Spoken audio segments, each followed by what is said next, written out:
So, in our attempts to reach Master Rank in Season 19 of Ranked, we mainly used two decks when finishing off our climb, the first of which was Labyrinth. Now, this is the deck list we ended up using throughout the final push towards Master. It was definitely pretty good.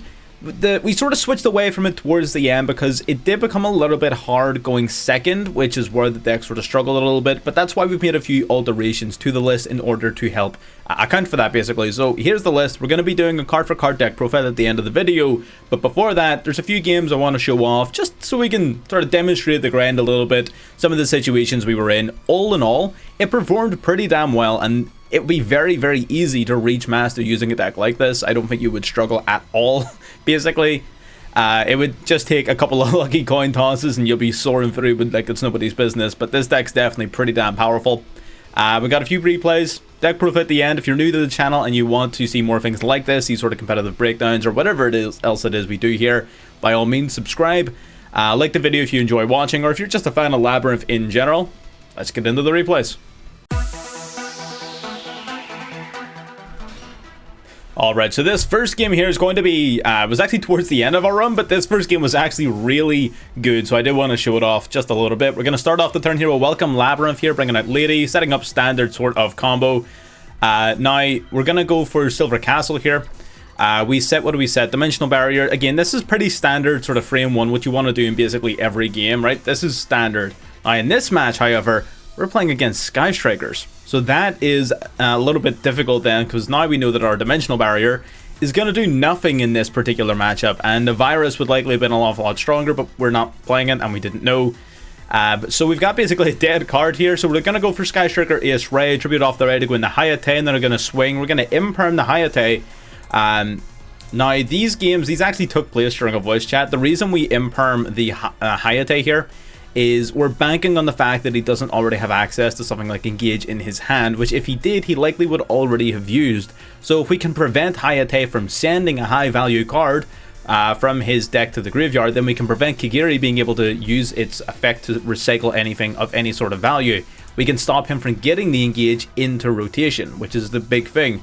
The fact that he goes Desires here off the top means that, again, he's very unlikely to have anything useful in the hand, so we're going to use our Ash Blossom, stopping the draw too. It's going to get hit with Shark Cannon. Sorry, the Coup Clock is going to hit with Shark Cannon, which is a little annoying, but it's not the end of the world. They're going to go Kigiri here as we anticipated. Kigiri only being able to grab back Shark Cannon, which, while it's not ideal, doesn't really hurt us that bad.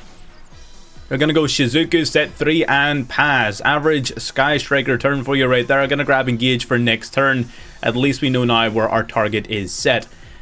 So moving into our turn here, we're going to be able to use the Ariane. We're going to use it to pitch the D barrier. So this is pretty good.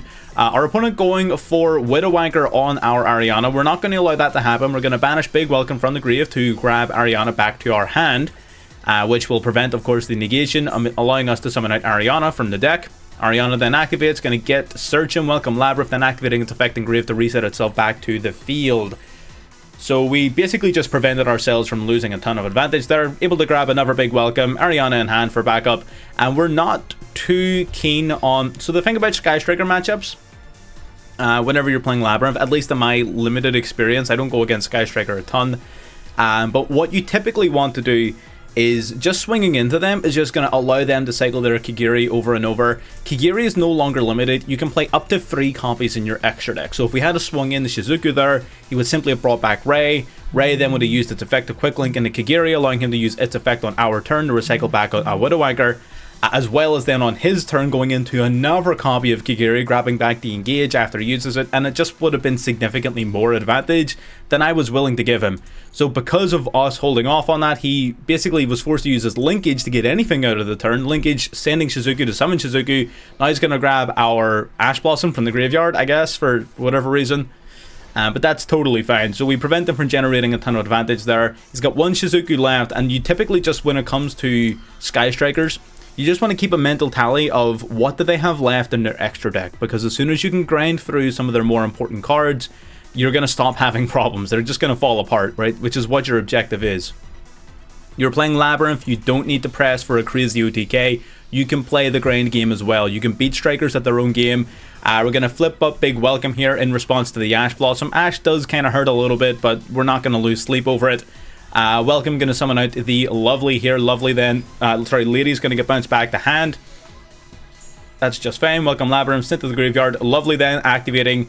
What we're going to do is, I believe we're going to pop a card out of his hand here. We draw one, summon out Ariana. We're going to pop a card in hand. Getting rid of Engage, that's right. We just sort of we just decided we're just going to snipe one of his Engages, which is huge for us, right? Absolutely huge. Out comes Zeke. Zeke's going to target and get rid of our Lovely, sorry. So that's a little bit of a pain, but that's fine. He goes for his remaining Engage. We're going to hit it with that Ash Blossom. So we were well prepared there. Sniped one, negated the other. All is well. They're going to go into Kagiri here. Kagiri, of course, is a bit of a pain because it will grab back one of the Engages from the graveyard. And even one Engage resolving is a massive problem. Engage then going to grab them a Shark Cannon, which I found very curious. I'm like, this guy's really keen on his Shark Cannon. But it turns out he's going for Shark Cannon for a reason. He's going to grab one of our monsters, summon another one to go into Celine here. Celine then going to grab back the Effective Healer that he just used as material. That's going to facilitate then the summon of Access Code Talker. So this was his plan. Access Code going to activate its effect. He's got a ton of different attribute link monsters in the graveyard, so he's just going to start popping all of our cards. Get popping, get popping. Wiping out 2, banishing Zeke, going to pop another one.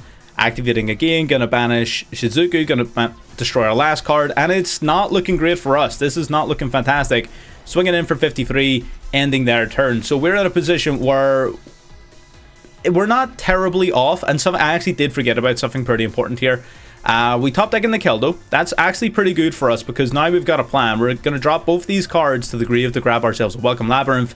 Now, in my head, I was planning on getting rid of this Access Code Talker, but the primary thing we were worried about is it using its effect. Well, he only has 3 Link monsters left in his graveyard, so my plan was use Keldo, banish it, send all 3 Link monsters back to the extra deck. That turns off Access Code Talker's effect. However, I forgot that Lovely was coming back, and it was 10 times easier than I was expecting. We just bring back Lovely, activate Big Welcome Engrave, spin back the Access Code Talker. Lovely pops the last card in his hand, Torby comes back to the field, Welkin comes back to the field. So it was even easier than I was anticipating, so it was probably a wasted Keldo, but it's fine. We popped the rose that he searched towards the beginning of the game. And he top decks into Pot of Desires. Man, put everything on this play. Upstart Goblin into another Upstart Goblin. He is staking everything on the last couple of cards in his deck. Going for a Widow Anchor, stealing the Lovely, normal summoning Ash to go into another copy of Dark the Dark Charmer. Going to use its effect. Praying for something here. Going to grab back Our Lady, but he's not able to go all the way in the access code once more. Swinging in, taking out the Torby. We're going to go Welcome here, summon out Ariana. Ariana's too big for the Gloomy to get over at that 2100 defense. He swings in anyway out of frustration, I'm assuming. We grab the field spell off of Ariana because we do have Welcome face down, so we're pretty much set. We're going to activate the field spell, switch Ariana to attack mode, Welcome Labyrinth, pops one of his cards, and then we just swing for game basically. There you go. It was a fantastic game, honestly. Really, really well played by our opponent playing Striker. Striker saw a massive resurgence. I was told by someone in our Discord that it was just a group of people in Master Duel Meta's Discord just wanting to push the deck for no reason other than stubbornness, which I can respect, right? There's no greater motivator than pettiness. I'm with it. But yeah, there you go. Really good match. Let's get into the next one.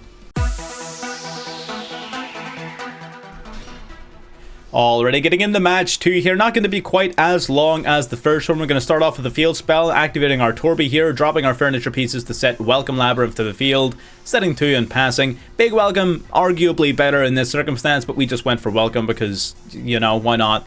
They are going to banish the Chandelier from our graveyard, summon out Saranir. Now they're going to go for Vata. Looks like they're playing some sort of Blackwing deck here.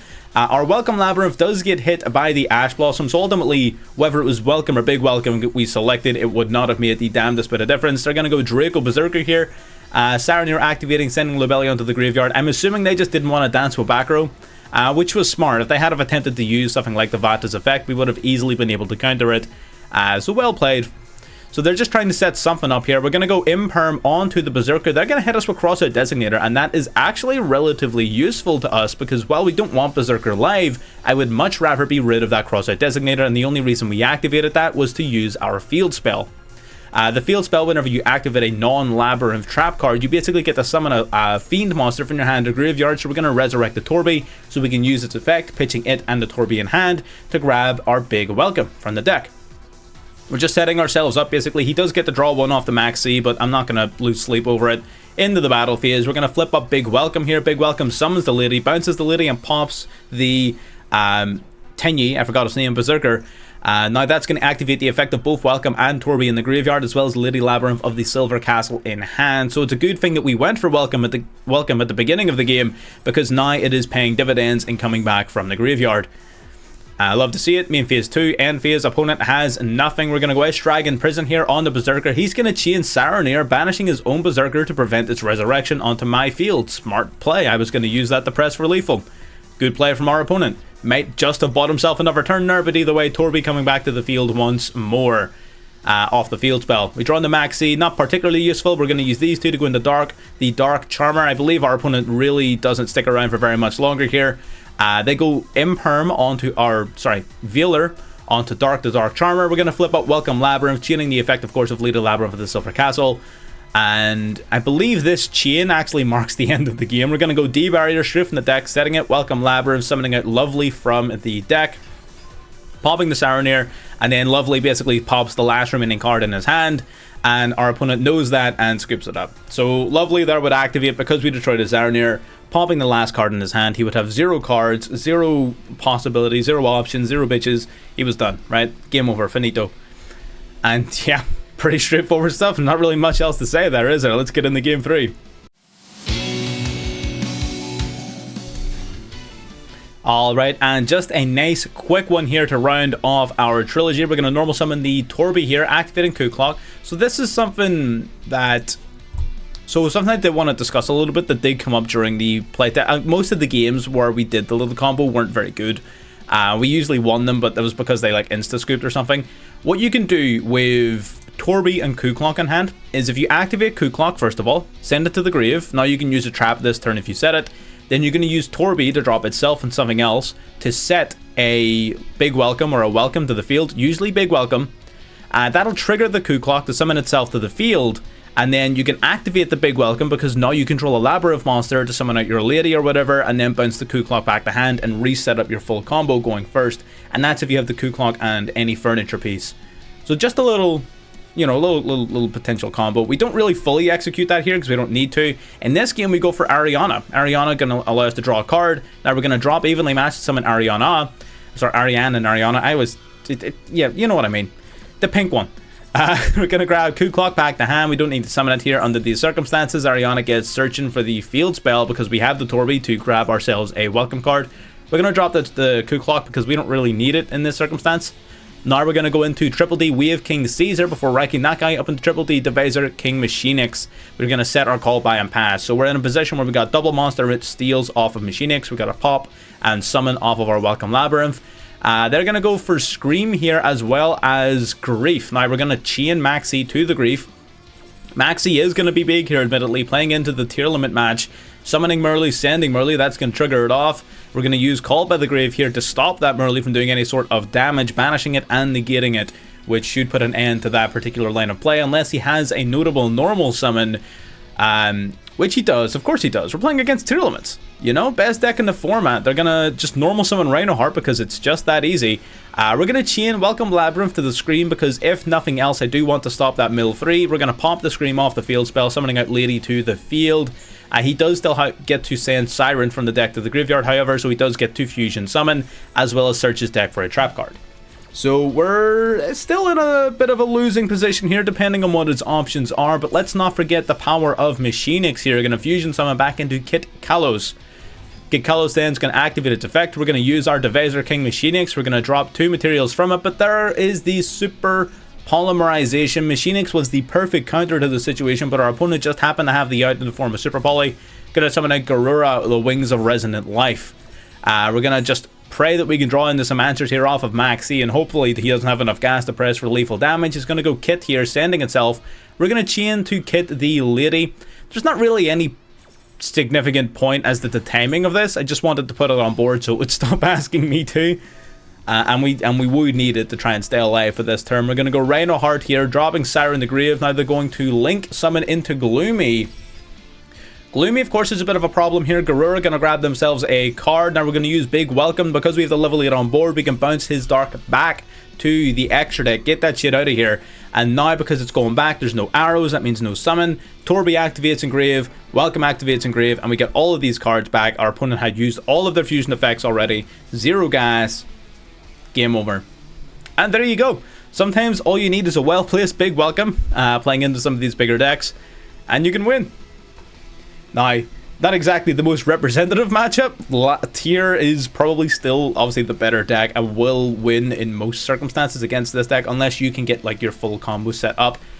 Even a singular Ash Blossom will prevent you from beating Tier in the traditional sort of way, wherever you set up your D barrier, activate it, lock him out of fusion. That's not going to work every single time, and yeah, but there are alternatives, like you can see here. Fair enough, let's get into the deck profile.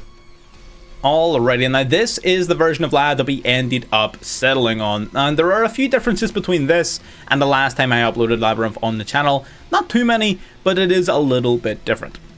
So let's just go through, and we'll talk about the deck sort of in sequence. Let's talk about, we'll just go through a card for card, you know, like we used to. Let's start off with Labyrinth Coup Clock. So Labyrinth Coup Clock has two main effects. Number one, you can discard it as a quick effect. And this turn, so long as you control a Labyrinth monster, you can activate a normal trap card that was set during this turn. Now that's going to work specifically in combination alongside your lady or alongside your furniture pieces on a turn in which you potentially brick. So, or even on your opponent's first turn. You know, the Coup Clock works well alongside the furniture as well. Because of that synergy, I would think about bumping Coup Clock up, but the deck is pretty tight. It would ultimately come down to whether or not you wanted to play evenly matched. If you didn't really want to play evenly matched, you could play 2 or maybe even 3 copies of Coup Clock, and it would honestly be a-okay, because Coup Clock plus any of these furniture cards or these trap cards, anything like that, is genuinely good. So it's up to you. Secondary effect, however, if you send a Labyrinth monster or a normal trap from your hand to the graveyard to activate the effect of a Labyrinth card, you get to add this card back to your hand or special summon it to the field. Pretty solid card, definitely an integral card. You need at least 1. Maybe, again, most people tend to play 1. You can get away with 2 or 3 because of the synergy I just talked about. It really is ultimately personal preference and how much room you have in your deck, right? If you've got room, put more of it in. If you don't have room in like an our circumstance where we're playing things like evenly matched and the Earth Fairies, you can keep it at 1. Got triple Maxi because it's Maxi. Triple Torby and triple Chandelier. Again, I'm lumping these two in because they do basically the exact same thing. They can send themselves from the hand or field to the graveyard, as well as discarding 1 more card to set any Labyrinth normal trap card directly to the field. And that is really freaking good. They also both have an effect where if a monster is removed from the field by the effect of a normal trap card, Torby will special summon itself to the field, and the Chandelier will add itself back to the hand. So they both recycle themselves, but their effects are remarkably identical. They're basically the same card.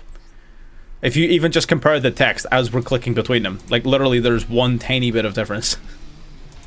We got double Ash. Ash is good. It's not like super mandatory at the minute. You can definitely cut it, but I liked it in the mirror match. I like it against Branded in particular as well.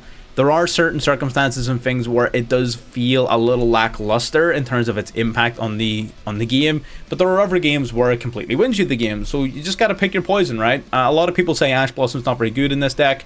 I can definitely understand where they're coming from, but the main reason I want to play it, honestly, at the minute, is because of the mirror match. Being able to shut down a Welcome or Big Welcome off of an Ash Blossom, being able to hit a Branded Fusion off of an Ash Blossom, things like that, is just really, really powerful. So I still play it, but if you don't have it or if you don't want to play it, totally cuttable. Definitely can cut it down.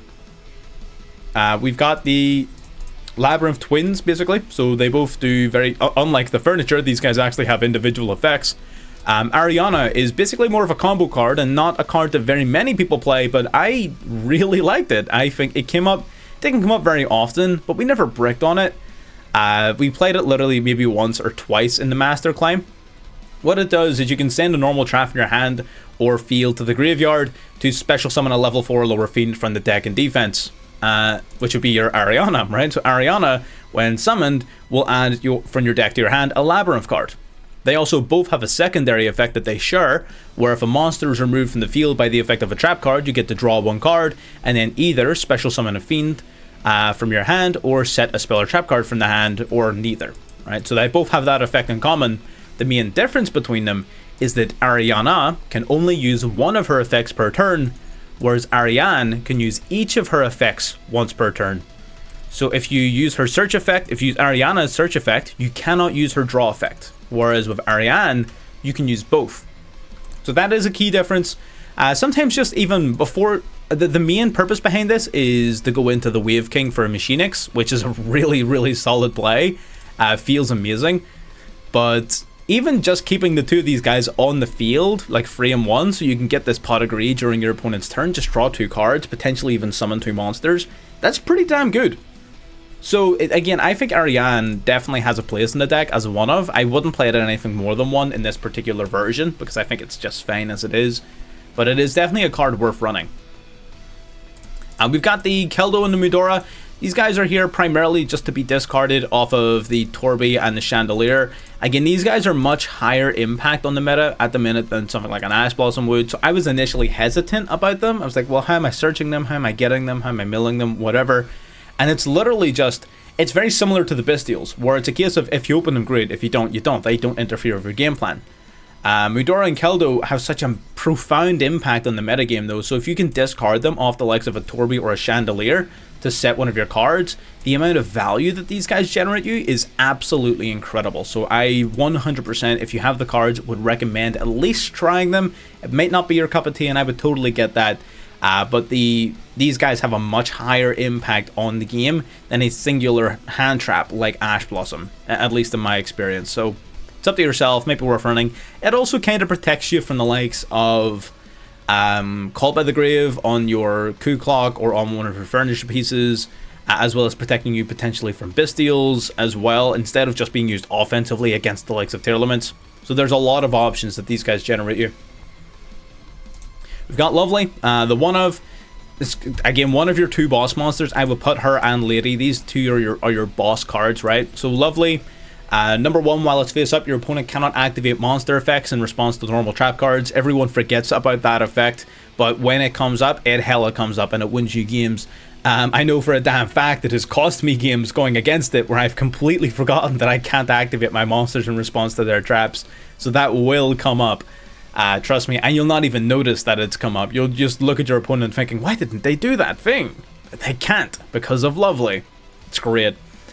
And its 2 other effects. Of course, once per turn, you can target a normal trap engrave and set it to field. Amazing. Being able to recycle the likes of your D-Barrier. Ace Dragon's Prison is phenomenal right now. Being able to recycle some of these big, powerful cards is awesome. As well as just your regular Labyrinth cards, right? All of those are really good too. And her last effect is where if a monster is removed from the field by the effect of a normal trap card, this Lovely will either A, pop a card your opponent controls, or B, pop a random card in their hand. So the amount of sort of shredding that the field spell and the Lovely can do in combination with one another is amazing, right? So you can go field spell in response to like a welcome, activate welcome, summon out Lovely, field spell then destroys a card in the field. That counts as having resolved as part of your trap card's effect, so Lovely then activates to pop another card. So the amount of sort of like damage you can do to your opponent in the long run off of this card is insane. I mean, you saw in the gameplay how we were able to snipe important cards out of our opponent's hand, which is awesome. You only need it at 1 though, because you will be summoning it from the deck, and even potentially from the graveyard off of your big welcome, as well as your Servant Twins. Well, all of these guys can basically special summon it from your hand, and then you've got big welcome for summoning it from the grave. Field spell can also summon it from the grave, so there's no need to play more than 1 because it is a hard break in hand. Lady Labyrinth, the newest boss monster and the card that makes the deck playable. So while you control a set card, this card cannot be targeted by or destroyed by card effects, which is awesome, right? Immediately 3k towers, love it. It has 2 other effects primarily. Number 1, during the turn in which you activate a Labyrinth card or a normal trap card, you can special summon this from your hand in defense. Makes it super easy to summon. Unlike Lovely, who has a brick in hand, Lady is a free summon. So, love it.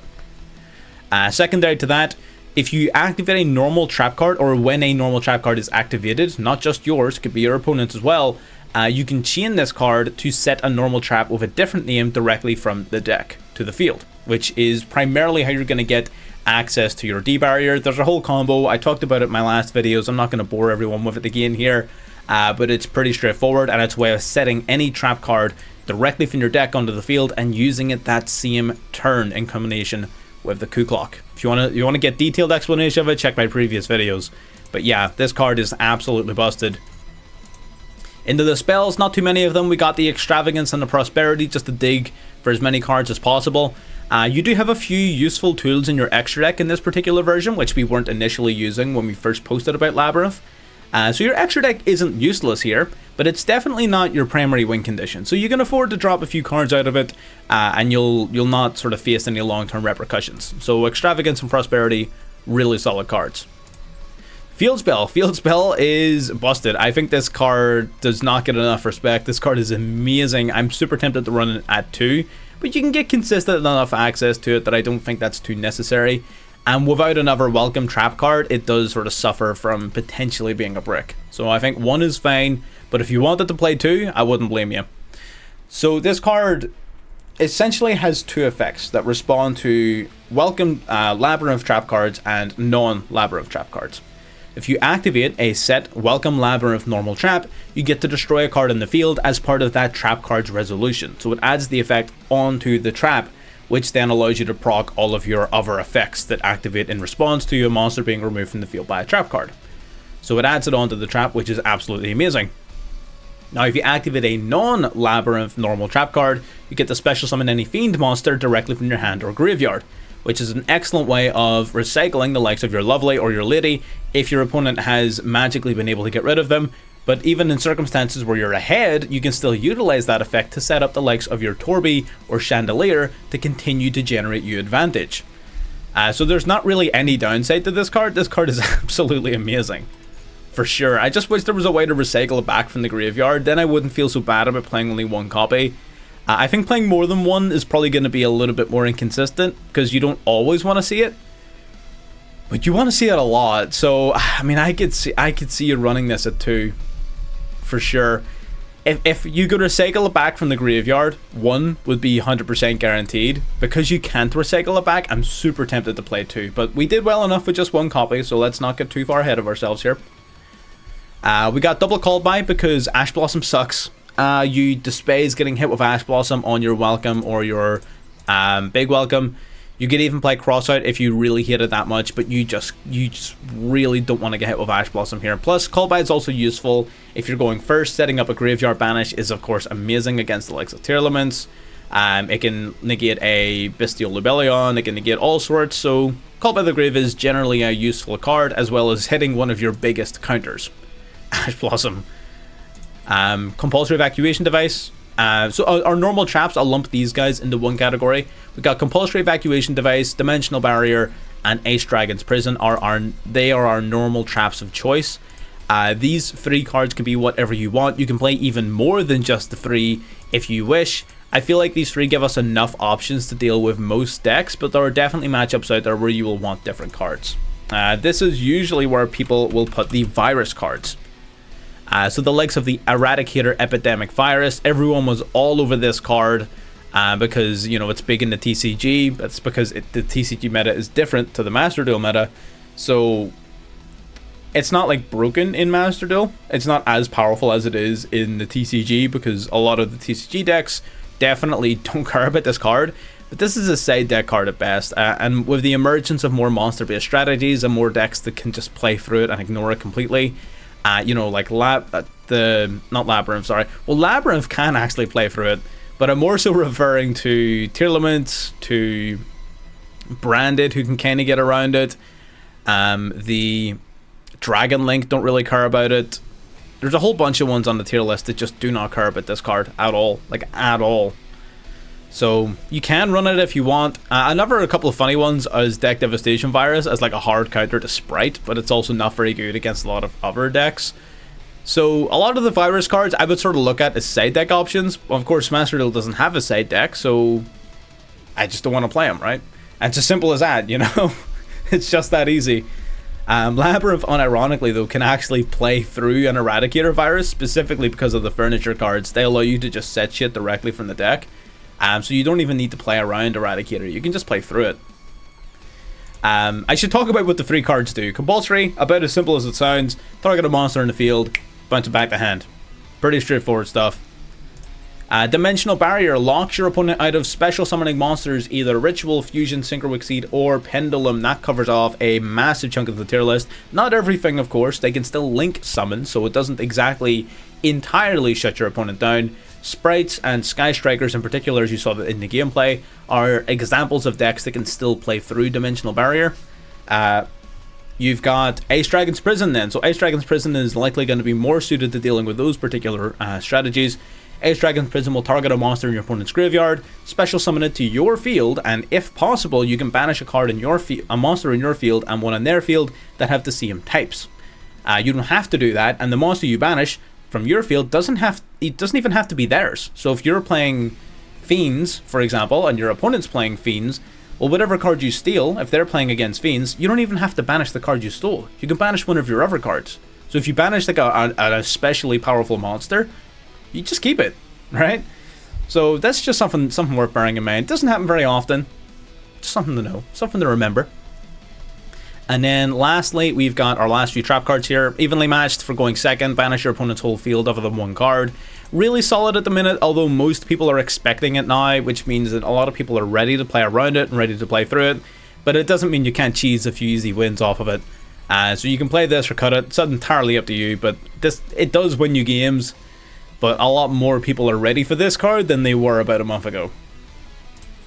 Infinite Impermanence, generic normal trap card, helps you summon Lady, pretty good negates, helps you go second in circumstances where you otherwise would have struggled, which is a big part of why we're playing evenly, because you do struggle going second a little bit, definitely comparative to the power of your first turn. So Imperm is a really solid option as well. We got Welcome and Big Welcome at 2 and 3 respectively. Welcome, special summoning, to both basically do the same thing. Welcome will special summon any Labyrinth monster from your deck, as will Big Welcome, but Big Welcome requires you to return a monster you control back to the hand afterwards. But they differ in their second effects. So the second effects, Welcome Labyrinth will set itself back to the field when a monster is removed from the field by the effect of a trap card. Similar to most of your other cards, basically just resetting itself, generating you a ton of a value. That's why we're only playing 2 copies of it, because it will continually come back. So once it's in rotation, you don't really need to play a ton of copies. And then we got Big Welcome. We play Big Welcome at 3, guaranteed 100%, because it's not only does it have a really good first effect, it also has a really powerful secondary effect. The secondary effect allows you to banish this card from your graveyard, then target a Fiend monster you control, or if you have a level 8 or higher Fiend, a monster any card your opponent controls, bounce it back to hand.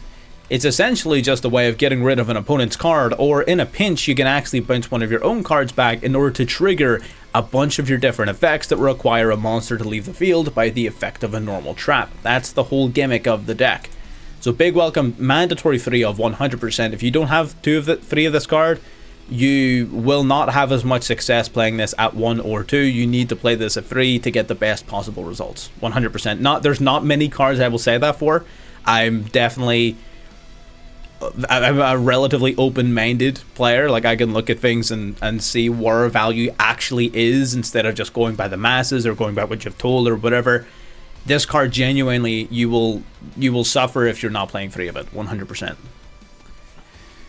And the extra deck, super flexible. We're going to talk briefly about a couple of cards. Number 1, Gigantic Sprite. This is here as part of a combo that I read about but didn't actually get to play at any stage, where you can basically grab Max C from the deck, or you will summon out Gigantic Sprite. Gigantic Sprite activates its effect. It's going to summon Max C from the deck. And then Big Welcome, obviously you use Big Welcome to summon out a monster, and then you bounce another card back to hand, where you're going to bounce back to Max C that you summoned. So, you know, it's a pretty easy way to get access to Max C. As a rank 2 Exceed, you're only really going to be summoning it in situations where you have like 2 Torbies in the field, or a Torbie and a Max C already, and it's not going to come up very often. It's not impossible, because you do summon this guy back from grave quite a bit. but you're definitely not going to be setting it up turn 1, and it's not exactly a super lucrative play past turn 1, so I wouldn't break your back over it, but it's one extra deck slot, and I think it's definitely worth playing, at least, because it's not as if your extra deck is tight, right? If you have something else in mind that you want to play, you can cut this card, but, you know, we have room. We're playing the Triple D package. Triple D with King Caesar then goes up into Machine X. Machine X being one of the main win conditions of the deck, unironically, thanks to Ariane, makes it very easy to summon. Basically, this guy can detach 2 materials upon the activation of your opponent's monster effect on the field, up to once per chain, not once per turn, once per chain, and you can steal that opponent's monster and equip it onto yourself as material. So you can do that a total of twice, because you'll start off with 3 materials, yoink 1 upon detaching 2, you know, -2 + 1, that brings you to 2 materials, and you can use it again. So you can yoink a total of 2 opponent's monsters, and that's not once per turn, that's once per chain, which means you can do it twice on your opponent's first turn if you already have this guy out. So definitely a very powerful monster to summon off of the likes of your Labyrinth twins. There's also a bunch of other options that we weren't playing. For example, Abyss Dweller is a pretty solid one you could play in that spot. I just wanted to play around with this combo more. I'm not saying that this is better. I'm just saying that I like the idea of it. I wanted to play it. It doesn't come up often enough for me to like break my back trying to figure out which ones are actually better. But Abyss Dweller is definitely a very solid secondary option to that. If you don't have the Machine X, or maybe you don't like the Machine X play, Abyss Dweller is definitely a decent substitute. Baguska, never summoned it. It's a decent floodgate going first or second or in a pinch, but it's not something I ever summoned.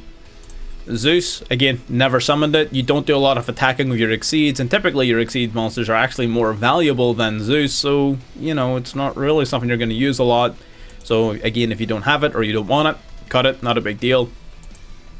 Lingaribo is a card that I would, in any extra deck that has room, right, and let me clarify this, if any deck that you play has an extra deck that has room in it, and you can put in 1 or 2 cards, play Lingaribo at the minute. And the only reason I'm saying that is purely because Sprite, a few Sprite players, not a lot, but are playing Nightmare Corruptor Ibli. It's not a very common card, so it's not like something you don't have to build for it, but if your extra deck is loose, if you've got room, you might as well play around the Ibli. If you can fit even just 1 copy of Lingaribo into your deck, you can tribute off the Ibli that they give you and basically continue to play the game, right? You might as well play against it. So long as Sprite is in the meta, as long as Sprite is around, Lingaribo is going to be decent as a way of preventing you from getting Ibli locked, right? Because an Ibli lock would suck. It really would. You'd still be able to play around it. You just normal summon something and then link 2 off into like Dark or whatever. So it's not a massive deal. But if you don't have a normal summon, or if your opponent's able to disrupt your normal summon, then you're fucked. So having a way to get around it is definitely really solid. Masquerena, generic Link monster, helps you go into the likes of Unicorn during your opponent's turn, but again, I never used it. Dark, I did actually use a few times. This guy basically can target a Dark monster in your opponent's graveyard and summon it to a zone that this guy points to. We would typically use that if we wanted to link claim into the likes of Access Code or Unicorn or something like that. We didn't use it a ton, but this card definitely came up more than anything else in the extra deck, that's for sure. Sprite Elf protects anything that it's pointing to from being targeted. Once per main phase, it's a quick effect. Bring back a level 2 from the grave. Helps you recycle your Torby, which is unironically kind of decent, to be honest. Torby coming back and then being able to send itself back to the graveyard to search your deck for another lab card is actually kind of okay. However, this card can typically revive himself with great ease anyways, so I wouldn't lose sleep over Elf, but it is definitely a decent addition. We got the Muckraker. I was expecting to use this card more than I actually did. I don't believe I summoned this card basically at all, actually. So basically, you can discard a card to target a Fiend in grave and bring it back to the field. Having the ability to do that is pretty damn useful, because if your opponent finds ways to get rid of your lovelies and ladies, you're going to struggle. So having ways of bringing them back is definitely going to be key in longer, more drawn out games. So at least 1 copy of the Muckraker is definitely pretty good. I'm only playing multiple, so I have a better chance of not getting rid of all of them off of an extravagance. So yeah, do with that as you will. It can also protect your fiends from destruction by tributing a monster other than the targeted monster instead. I actually use that particular effect in another video that's going to be coming out. You've probably actually already seen it by now, my Dark World Festival video, where we're able to use this to prevent the ladies effect from popping off. We got Unicorn, generic sort of spin back to the extra deck, access code, generic OTK tool, and Underworld Goddess. Never used it, probably never going to use it because, damn, that's a lot of gas you need to summon this card, and this deck does not generate that much gas, at least not that much expendable gas, right? Short of you using like ladies and lovelies as its thing materials, you're probably not going to be summoning it very often. And that's the deck. So yeah, pretty straightforward stuff. Again, the deck isn't really all that complicated. It does take a little bit more thinking in certain circumstances than other decks for sure, but if you have the resources, if you want to play a slower type of game, more controlled, more methodical, then this is your deck. You can definitely make a lot of modifications to it. You don't have to be playing like the evenly matched. You can cut down on the Imperm. You don't have to play Ash. You don't have to play these two. You can put in like Lava Golems. You can put in, I saw people playing Sphere mode, which is pretty dope as well. So realistically, it is up to you. Just play around with it, get a feel for it, and if you think of any sort of really cool combos, maybe it's stuff that I haven't realized or things that you think is really cool, absolutely let me know in the comments below or in the Discord. I doubt anyone's even watching to this point in the video, so you know, it is what it is. But either way, if you have, subscribe, like the video. I'll see you next time. Bye bye.